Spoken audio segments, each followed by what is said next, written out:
Hi everyone, Teddy Baldassar here, and in this video, we're gonna be answering some of your questions about watches, maybe some general questions as well, asked on Facebook, Instagram, Twitter, YouTube community. What questions do you have for me? We're gonna be going through those in this video. Let's kick things off here. First asking, would you rather have 10 $1,000 watches or one $10,000 watch? So I'll answer this in two ways. One, answering your question directly, because I think I would probably just give my own opinion about what that $10,000 price point is, and what I would actually do in reality are probably two very different things. But the hypothetical scenario versus what you are bringing forth there, I think $10,000 for one watch, for me, it might not scratch all the boxes. If I was going to give my perfect circumstance for this budget, I would probably say, and what I did when I was building my collection was looking more at like 3 to 5 watches. That was the way I looked at it. I would think looking at this now, given who I am as a collector, I like variety, but I think you do have to find that middle ground of quality versus quantity. This $10,000, I don't think I could get all of my boxes that I want scratched with just one single watch. I could do it perhaps, but I probably would like more of 2 to 5 watches to round something out. That would be my middle ground of trying to answer this. But if I had to pick between these two, I might go with the $10,000 watches. But that's also with the knowledge that I have now versus where I typically was when I was going into this. I would say for most people, you might be better off getting variety, because what I have learned is that you only understand what your preferences are, and the purchase that you would make at the beginning with $10,000 probably isn't the right purchase for you if you were gonna put all your money towards one watch. I think it's better to sample out what you like versus what you don't like, because you're only able to answer that question as you start to experience things. It's better to do that with less money on the line, figure out what your budget is. I know I'm throwing out $10,000, which is actually a pretty healthy budget for a watch collection. But whatever that ratio is, figure out what you're comfortable with. I would use a smaller portion of that ratio to test things out. And as you learn more, you will then be able to be better at utilizing your money to maximize what aligns most with who you are as a collector. In perfect hindsight, everyone's like, oh, I should have just put all my money towards this one watch. And that does sound great to maximize, get the most quality for something that you can think that you like. But the only way that you learn how to spend your money correctly in watches is by making some mistakes along the way. And that's natural, because everybody's individual journey is different. You have to factor that in. So before we move to the next question, some new releases on teddybaldassar.com that I wanna make you guys aware of. One is the SBGM 253. This is the Iwate Elegance GMT. It has this light blue dial. It's limited to 1,700 pieces. Basically take the SBGM 221, that GMT format, take a light blue dial, add a bracelet, comparable price. This will only be available for a limited time until they sell out. Also some new Omega releases. These are coming in, but they're not always consistent with their availability, so it's best to just check the website, sign up to be notified when they do come in. What I'm talking about here, variety of different releases. You have the first Omega in space, you have the Diver 300 meter with the black aluminum bezel on the mesh, also with the rubber option as well, the turquoise Aquaterras, which I think in the mix of all the releases towards the second half of the year for Omega, these were forgotten about. These are extraordinary in person. And we also have some restocks from some of the brands that we have been carrying new from last year, including Doxa, Unimatic, and Blancpain. Check out all of this in the description down below on teddybaldassar.com. Now we have our next question. What's your take on watch modding? People embrace car modding as a form of self-expression and performance enhancement, yet frown upon modding even affordable, cheapish, sub-$1,000 watches like entry-level Seikos. Why do you think this double standard exists, and what does it say about the watch community?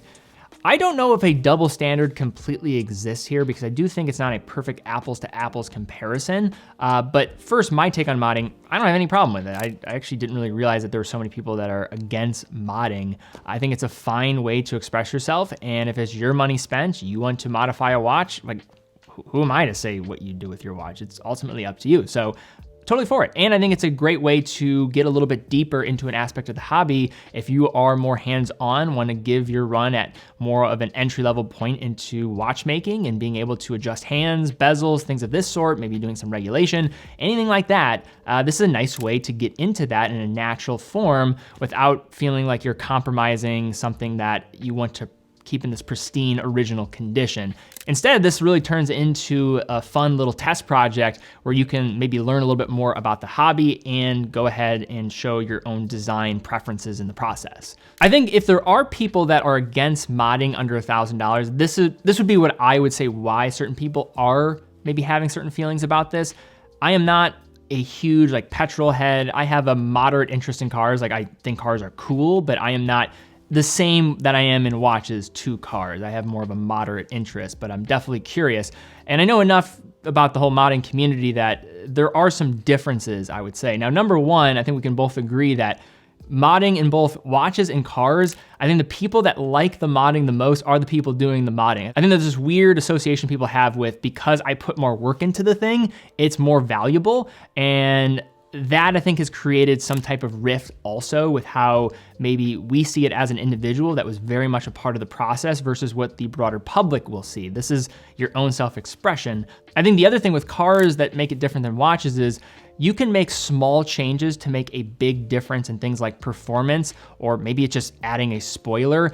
The integrity of the original vehicle still is sustained. I think where some people maybe feel a little differently about watches is, what do you have the opportunity to change? Usually it's small details. Maybe it's a bezel, maybe it's the hands. But when changing these things, it starts to turn into more of an homage to maybe something that's not the original form of that watch. So I think some people might just see like you're ruining the original design, and maybe that's where the friction happens. But in any case, I think this is really down to the preference of the individual. I know a lot of people that don't like the mods that happen on cars, and I often see people that will mod a car, they think that it's increasing the value of the car, but chances are they're changing it so much that nobody wants it outside of them and is actually hurting the value of the vehicle. So I think it's similar, and I do think there's negative aspects to both of the whole modding aspect. I think you just have to have the right perspective of it. If you're doing it for you, then who really cares what other people think? If it's for your own enjoyment, that's what matters the most. This is just my way of trying to dissect what is happening, why people might feel a certain way about modding, both with cars as well as with watches. Next question asks, do you ever get bored? Like, geez, I'd rather not make wristwatch content this week, but hey, that's the job. So how I look at the idea around like the day-to-day is not so much in this tunnel vision idea, it's by zooming out. How I look at my life in general on a day-to-day basis is always being reminded about the big picture and where I've come from to get to this point. I was lucky enough to just simply put something out into the world, and you guys watched it and kept watching it. And now I have been able, and I am privileged to have this, a voice in an area of my life that I am very passionate about, and that is watches. This is an authentic form of myself that I'm able to share with all of you. It's a portion of myself. Of course, outside of creating content, I have other interests outside of watches, without question. But I am able to share that with all of you, and you've given me that voice. I noticed that when other creators burn out, I think a big reason for this is that they think that their role is to express themselves only. That is not how I look at this. I want to try to express something I'm interested in, and I think I do that, but this is a balanced relationship. I have a job. My job is to uphold the trust that you have all put in me to continue to put out content that you want to see. It's not merely a one-way street where it's about the content that I solely want to create. This is a relationship between you and I want to uphold that because I recognize the position I'm in. I wake up every single day, and I don't need to be reminded about the idea that I have an opportunity to talk about something that is true to me, that I love, and I want to maintain that for as long as I possibly can. So to be bored by the day-to-day, that's life sometimes. Life is never about just complete ups. There are downs. That not every day is the same, but that's what makes it a fun journey. And I know in the grand scheme of things in life, I am very fortunate to be able to talk about something that is authentic to me, that you guys share a joint interest in, and I can have some impact on that with a passionate idea that is watchmaking, and we can come together around that. That's something that I do not take for granted, and I will never take for granted. Next question asks, can automatic watches lose time one day and gain time the next? Yes, they can. What often happens though, it will be a result of the changing circumstance or environment that that watch is in. If you put a watch in a static position, chances are it is going to maintain that same time if there's no outside reason why it would change. So if you put it in a static position, I have this watch placed here, I'll put it on, say, a table, there's no change in the vibrations, temperature, position, then that watch for the most part will either run too fast or run slow at the same rate day over day. But watches are objects that we bring with us, and they experience the same rough life that we live. So they will be subject to different environments and different circumstances where they still have to perform. And in these different circumstances, it could create different challenges. This is where you'll see temperature come into play. That can affect oscillation and the timing. You also have different activities that could alter the way a watch is running based off of the shock or any other circumstance that could impact the oscillation of the balance. Another aspect to think about too is, are there different complications being engaged? You can see a shift in timekeeping when there are different complications like a chronograph being activated. That will affect amplitude and could affect that drainage of power so that the oscillation of that balance wheel might be affected when that is brought into play because it's coming from the same power source. As a mainspring uncoils, you'll see the torque that comes from that mainspring be gradually adjusted as it unwinds throughout the day, therefore creating a little bit of a different energy transfer. But watchmakers have gotten so good at trying to make this very seamless so it is sustained throughout the duration. Like this watch, for example, has 2 barrels that is partially done as a byproduct of making sure that there's a clean transfer of energy coming from 2 sources rather than 1. But probably the most common way a watch will change in its accuracy over the day, and this really comes down to something you'll see with different testing standards in the industry, is the positional changes of a watch and how that will impact timekeeping. If you look at COSC or say like a METAS certified watch like this Globemaster here, it's gonna be tested at 6 different positions. In COSC, it's 5 different positions. Why is that the case? Because of the position of the balance wheel, that will impact the way that that watch will oscillate. Think back to a pocket watch. When you had a pocket watch in your pocket, the rotation of the balance wheel was often going directly against gravity. If I have the watch straight down, it is not going to be working directly against the gravitational forces of the Earth. Instead, it's going to be running perpendicular to it. If I have it crowned down, which is often a way that we wear our watches, I can look at this balance wheel and see that that one part of that rotation is going directly against the natural form of gravity. This is why you'll see watches tested at different positions and an accepted range of accuracy depending on those positions. So for COSC, it's -4 to +6 across those 5 positions. For METAS, it's 0 to +5. So you have a 10-second swing for COSC watches, so -4 to +6, and then for a METAS certified watch, you're looking at 5 seconds. And then it gets crazier from there if you're looking at things like spy rate, which is like 2 seconds a day in accuracy, so it's 0 to +2. Then you have the superlative chronometer for Rolex with -2 to +2. So all of this is being done because of those positional changes that can happen. This is a very loaded topic. This is just scratching the surface, but I hope this helps. Matt asks, is Tudor going for Omega's crown with the new METAS certified movements? I would say they absolutely are trying to move up market, and them trying to develop master chronometer as a baseline for their watches, which is Tudor's intention, by the way. They want to make sure that all of their mechanical watches are going to be master chronometer certified in the years to come. This is now an industry accepted term. Omega adopted it. They co-developed it with the Federal Institute of Metrology. So to see Tudor doing this, it's clearly a strategic move by them to do this. At this point, there's only a select few watches from Tudor that are master chronometer certified. You have the Black Bay 58 GMT, you have the new 41mm Black Bays with the new design case, as well as the ceramic 41mm Black Bays. But the intention is clear. They want to make all of their watches master chronometer certified. And if you've not seen the testing that goes involved with this, I have done a tour of Tudor's facility where they show how some of this is done. So if you're curious, definitely recommend checking that out. I envision there's going to be more brands that are trying to go after the master chronometer rating, but the chances are that it's going to be difficult to get there because there are many different tests to overcome, and not every movement or ultimately watch is going to be able to handle that. There's definitely a lot of marketing involved in some of these terms, no question about it, but there are benefits as well when it comes to them. Like having resistance to magnetic fields for a master chronometer is nice. The tighter range of accuracy is nice. It's actually a very interesting time to see this move towards chronometry in some of these different testing standards. A lot of it is done for packaging and marketing, but there are benefits that also come with these tests. And I think competition is good for the industry because it's only going to lead to better results for us as end consumers. Next question, how should your watch fit when it has no micro adjustment? So how I would recommend it, now first, is to just accept that you're probably going to deal with a slightly looser fit when you're in the colder months, and you want to give yourself some slack to swell up into for those moments where it might be a little bit hotter or your wrist might swell up a bit more. So I'm wearing a watch right now where I have no micro adjustment, and what I do is I like to have just a little bit of space, maybe just one link too much in space on the warmer months so I can swell into it and still comfortable. It still might move a little bit, but you can see right here, it's just mild movement. I am not adjusted. If I go like this, it's not moving around like crazy. It's staying pretty true to the wrist. I am okay with it not being like boa constrictor tight on my wrist throughout the year, and it might change throughout the seasons. Another thing I would recommend is making sure that you're sizing things up with the right amount of links on each side.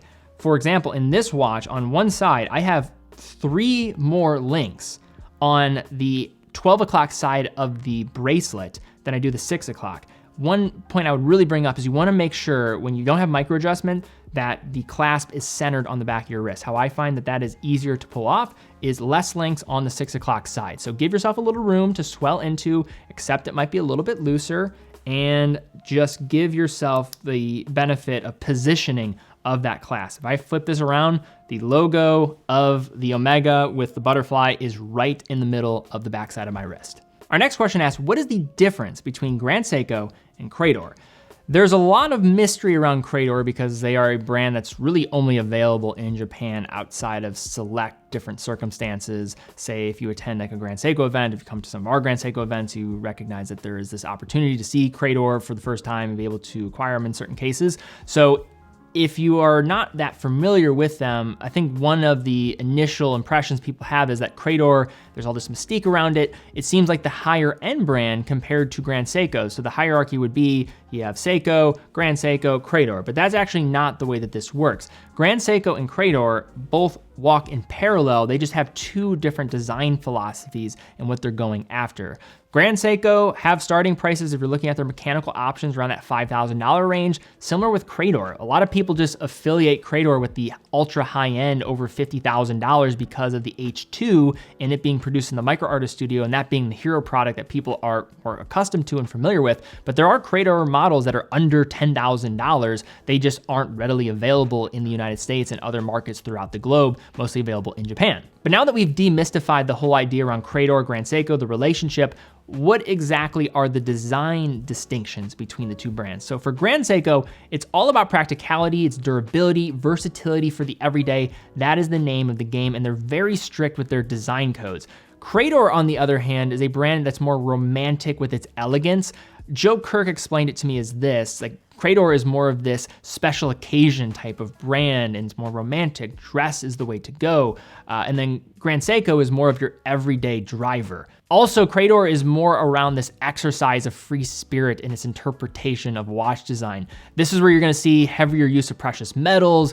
They love using exotic materials like porcelain as an example with the H2. And then the case shape themselves. If you look at a Grand Seiko, we're familiar with these really harsh and aggressive lines of the case, where Credor is going to have more of this rounded type of profile, while using precious metals oftentimes, and Grand Seiko is going to employ the use of titanium and things like stainless steel. If I had to use like an analogy and try to create persona of both of these brands, both of them would be engineering students, but say Credor is maybe the type of engineering student that like taking the humanities electives and has more of this romantic, artistic touch to what they do rather than being strictly by the book. Now, Grand Seiko has that too. They took maybe some of their electives there, but Credor was really about it and trying to pepper that into their design philosophy.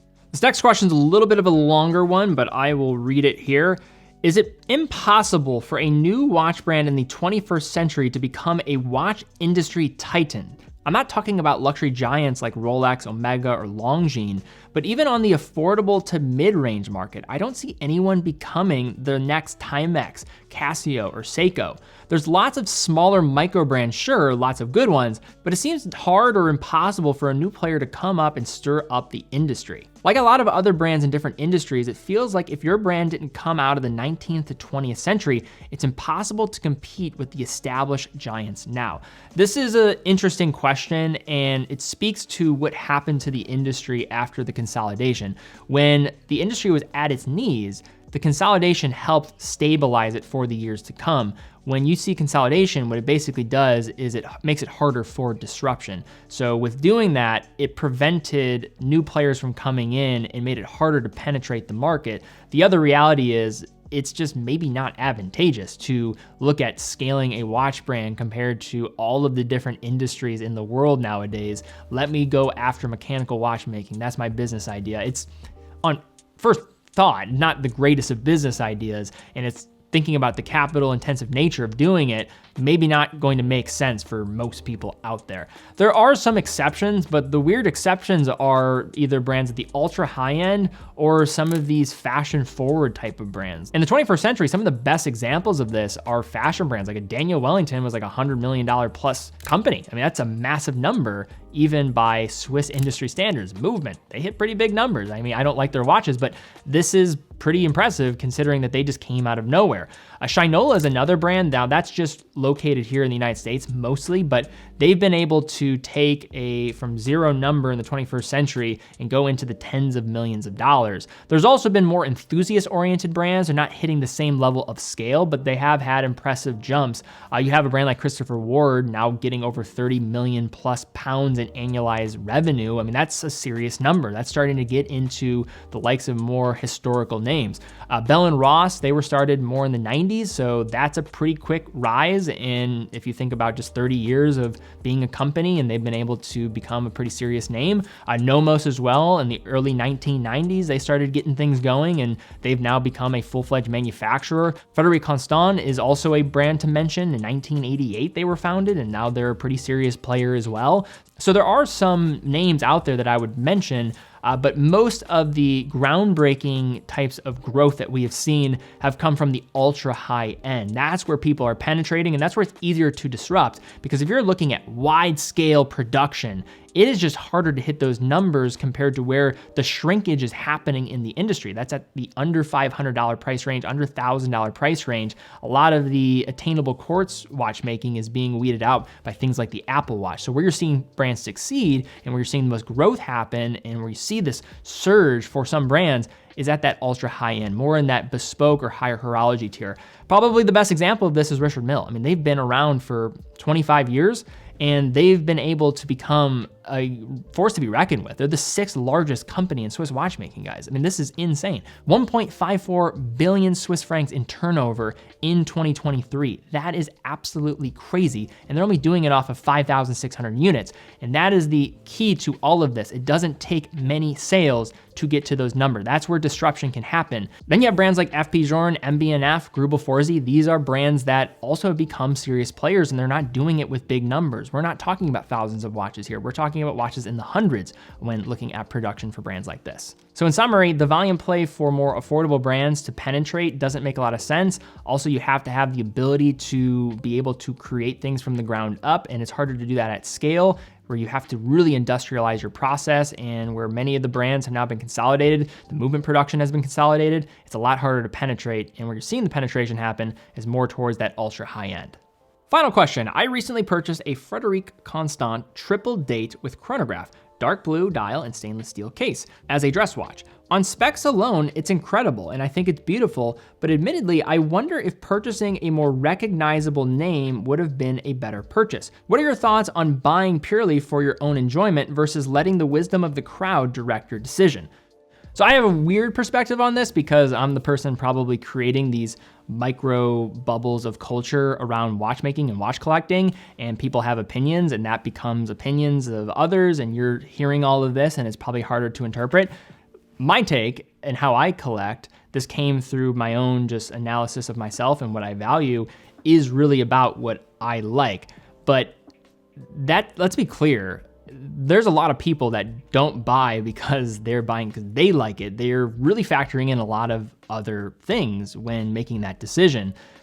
When we are an enthusiast around watchmaking, I think when you're especially getting into this whole community of watch collectors, people want to belong. They want to feel like they made the right decision. But the truth is, there really is no right decision. It's only your decision to make. And you only get better at making a decision for you if you can exercise that through your own autonomy and ability to make that choice. This is easier said than done because conspicuous consumption is real. Decisions made because of what others might think of them are absolutely real. And there are people that are driven by those. And if you're one of those people, I think you need to be honest about that. If you care about what you drive to an extent because what it will say to other people, I think there's a level of self-awareness to know what that is. And there are plenty of people that buy watches because of what it might present to others. So if you're that type of buyer, it's not why I buy, but there are people out there, and to me, there's nothing necessarily wrong with that. Where I would maybe give you a warning as somebody that maybe has been tempted to do that is that when you have a drive to buy something because of what that could do for someone else's thought of you, it might be exciting before you buy that object or a watch, for example, thinking that that's going to give you satisfaction. But as you buy it, you realize that nobody really cares. No one ultimately is interested in what you decide to acquire for the most part. And even if they are, they're not going to be able to give you that fulfillment that you want. You are not getting fulfillment by having other people approve of you. So even if that does drive you, I find that it doesn't end up giving people ultimately what they want. So I think, big picture, as somebody that has been doing this for a while, have spoken to a lot of different collectors, hundreds, thousands of collectors on a personal level, you want to buy because you enjoy it. That is the only way that you are going to have any contentment in what you decide to own. Otherwise, you're going to have this dark, lonely road of feeling like you're chasing approval of others, when even if they do recognize that you acquired something, it's probably not gonna satiate that feeling that you have, and it's not a good thing to chase to begin with. So buy what you love, buy what interests you, and that's the only way that this is sustainable and where it becomes your journey, not the journey of others. But all right, guys, that is my video here today, answering some of your questions. I feel like we got a little more philosophical in some of these questions than normal, but hey, I hope you guys enjoyed it. If you do enjoy these videos, give this one a thumbs up, subscribe, hit the bell icon. If you want to ask questions for the future, be subscribed here, follow on Instagram, Facebook, Twitter. It's a great place to stay in the loop of all the things that we have cooking on the channel, on the website, so be sure to do that as well. Also check out teddybaldesstar.com, full authorized dealer for over 30 brands. Every purchase from teddybaldesstar.com comes with quick and fast fulfillment, dedicated customer support, and a full factory warranty for all the products that we offer. And how we're able to keep doing what we're doing here is through selling watches. So if you are in the market for a watch, we'd absolutely love to have your business. Allows us to keep doing what we're doing here, and we love what we do. But guys, thank you again so much for watching. Be well, and I will see you all very soon.